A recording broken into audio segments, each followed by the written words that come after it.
So we just got back to New York after spending 5 days in Madeira, and wow, it was not at all what I expected, and one of the best trips we've had in recent memory.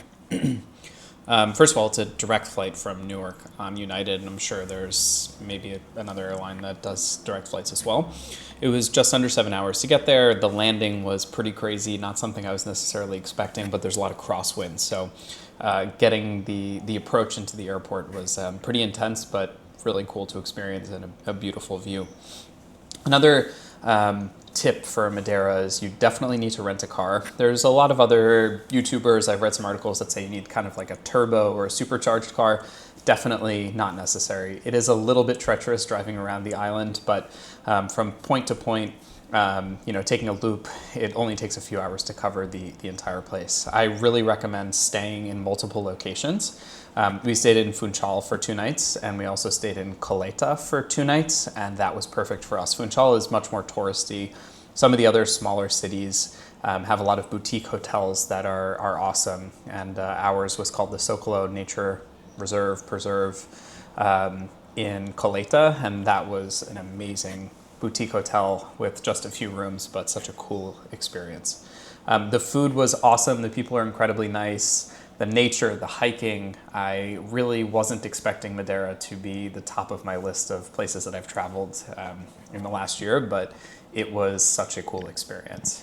I highly recommend taking a chance, especially if nature or hiking or exploring is something that you're into. We just landed in Funchal in Madeira, and our first stop had to be coffee. So we found a place called the Madeira Coffee Roaster, and it was awesome. They have a bellwether coffee roaster, which is this like self-contained machine, and it's less than 5 minutes away from the airport, especially if you don't get lost or if you don't have trouble parking.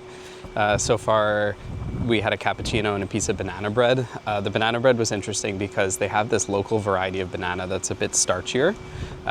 So it had a deeper, richer flavor.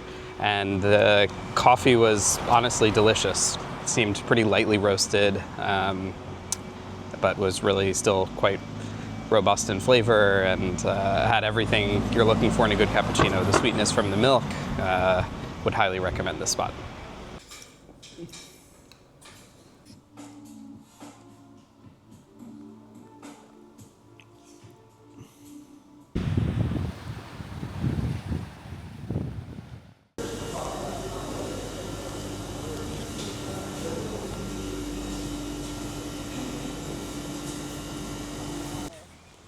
Oh my god, yeah, that's cool.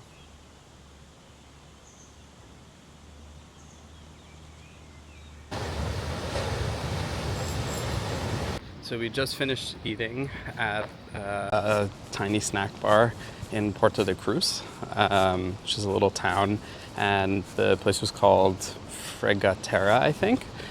So we had some dried skipjack tuna, and it was served with onions and tomatoes and marinated in like a vinegar and olive oil situation, sort of like escabeche. And it was served with bread, and we also tried their house-made wine, which was super acidic, and honestly, not sure I'd necessarily recommend the wine, but I'm a bit of a snob when it comes to that sort of stuff. But the dried skipjack tuna was awesome. It sort of reminded me of like bonito, and also beef jerky, but it was really great. Definitely would recommend coming in, checking that out for sure.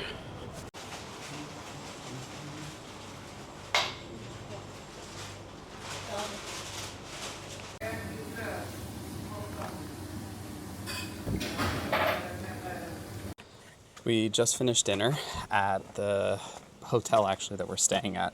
It's called the Socolo Nature Preserve, something like that. And this property is awesome.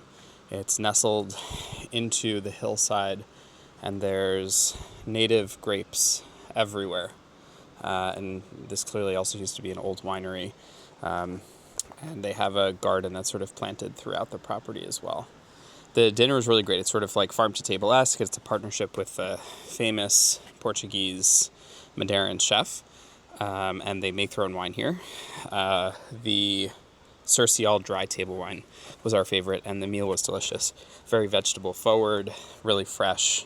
We had a fish with some sort of local beans, in a bit of a ricey broth, and it was great. It sort of exceeded our expectations, not only as a hotel, but also for the restaurant itself.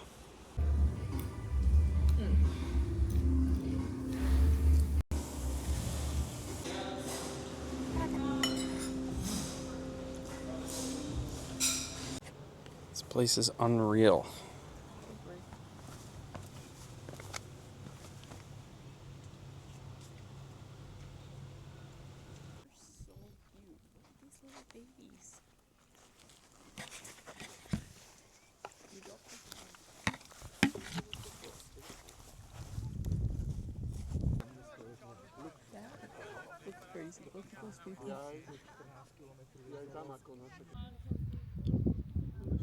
Wow.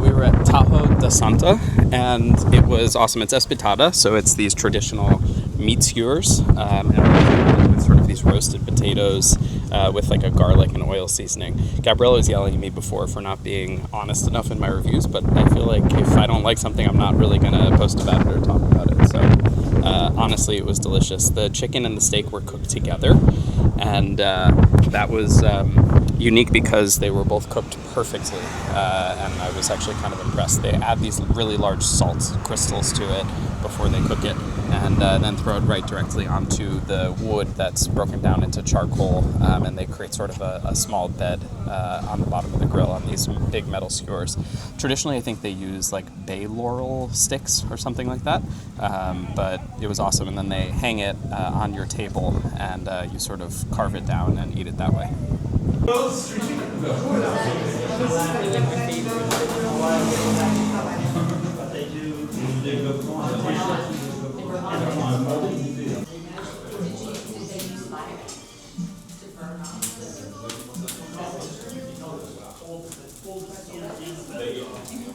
Thank you.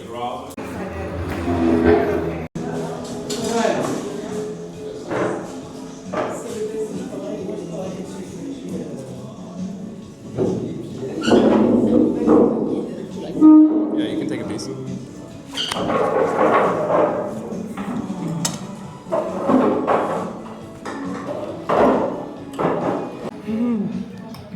Looks like it.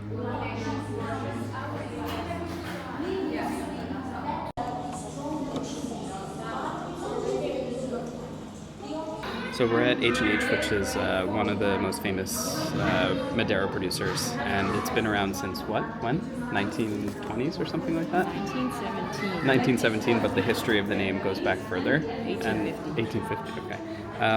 The Madeira is a pretty interesting wine style. They're almost always sort of cooked. They go through this method called the estufa method, and they also, the wines are, fermentation is stopped oftentimes by adding sort of a neutral spirit to it, and that's called the fortification process, and it enables it to last a lot longer. And traditionally, they were designed to go on ships back and forth. During designed the for that. well, it was that an was unintended an consequence, or it was fair enough. So what we're trying today is some of our favorites. We love the drier styles of Madeira, so we're trying Cercial, which one is a very limited production variety, and it's our favorite because it's the driest, but it still has some of those like honey cooked characteristics. So far what we've tried is a Cercial from 2001, a 15-year-old Cercial, and then we've also tried a Boal, which is another variety, and the grapes for that one were picked in 1997, and a Torrontés, which stayed in the barrel for 20 years. So the aging of Madeira is a little bit confusing, but it's also pretty interesting. So if there's an age statement on the bottle, for example, 15 years, that means that the wine was aged for a minimum of 15 years within the barrel before it was put into a glass bottle. If it has a vintage year on the bottle, all that means is that the grapes were from a specific year, but it also only means that the wine was required to be in barrel for 5 years, unless there's another indication on the bottle that it's been in for much longer. So it's a little bit confusing to work through, but they're all delicious. This Boal from 1997 is very different from the others. It's significantly sweeter, and also the color is more of this brown tint versus some of the Cercials, which are a lighter color and obviously much drier as well. All right, so here are some of the more rare bottlings. You can see some of them are from, this one's from 1900, and this one is 6,673 euros. And here's a Cercial from 1965, I think is when it got put into, we'll have to work on our Portuguese to figure out exactly what that means, but maybe it was put into the barrel then versus when the grapes are from specifically.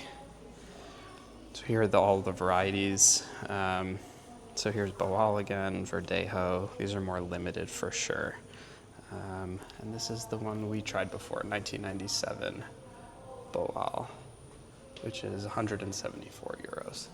And then, of course, they have the more standard sweet wines like the Rainwater, the Secos, the Monte Secco, etc. And those are less expensive and much more approachable as sort of dessert wines. So again, here are some other types with age statements on it. Malvasia is another variety, and these ones are 10 years old for 30 euros.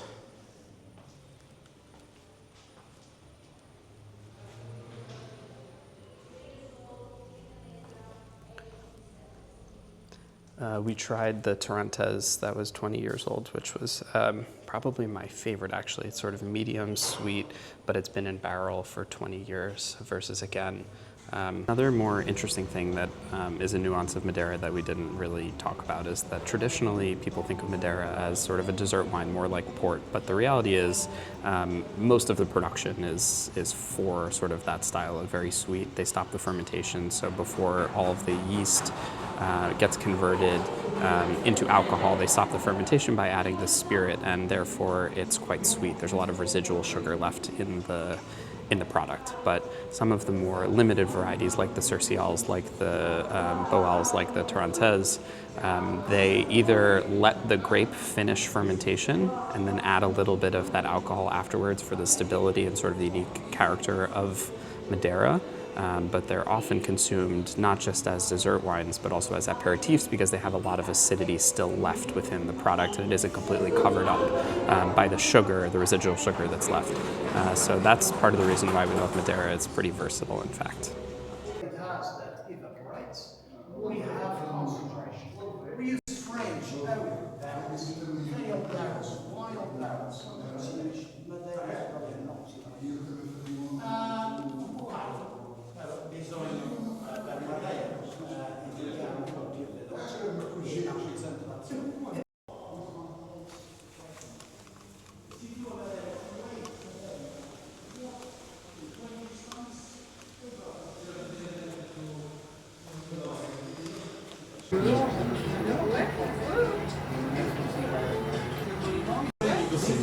So we're at a little cheese shop that has all products from the Azores. So there's 5 different cheeses, all representing a different island in the Azores, and 2 different dry white wines. One of them's more volcanic, and one of them's more fruity.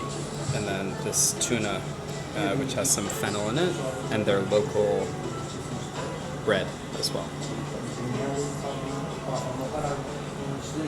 So we just finished eating at Restaurant by the Sea, and it was awesome.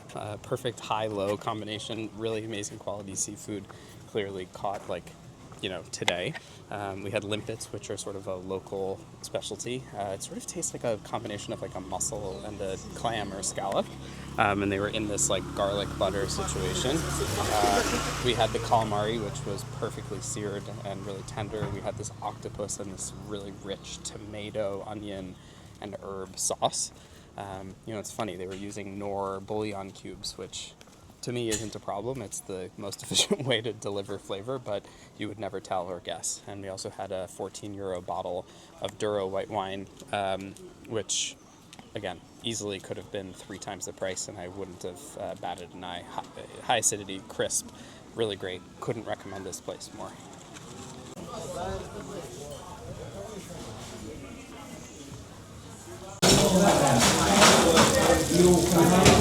These are the limpets. What are they supposed to taste like? A combination of Scallop and a mussel. scallop and mussels.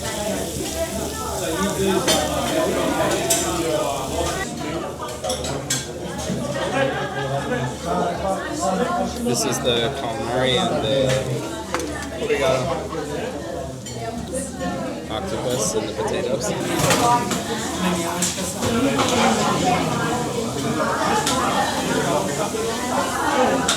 Just finished eating dinner at Snack Bar Bella 5, which has a ton of reviews on Google. And it was a little bit more touristy than some of the other spots that we've been to. The beer was amazing and extremely cold. The tuna appetizer was also delicious. And the bolo de cacao was great also. It was green. It must have some like garlic scapes instead of the regular garlic that a lot of the other restaurants use. And we also tried the scabbard fish with banana, which was definitely an experience. It grew on us. It wasn't our favorite thing to begin with, but the sweetness of the banana helped sort of mitigate some of the fishiness. Would I go back? I don't know. A lot of other great restaurants to try around here for sure.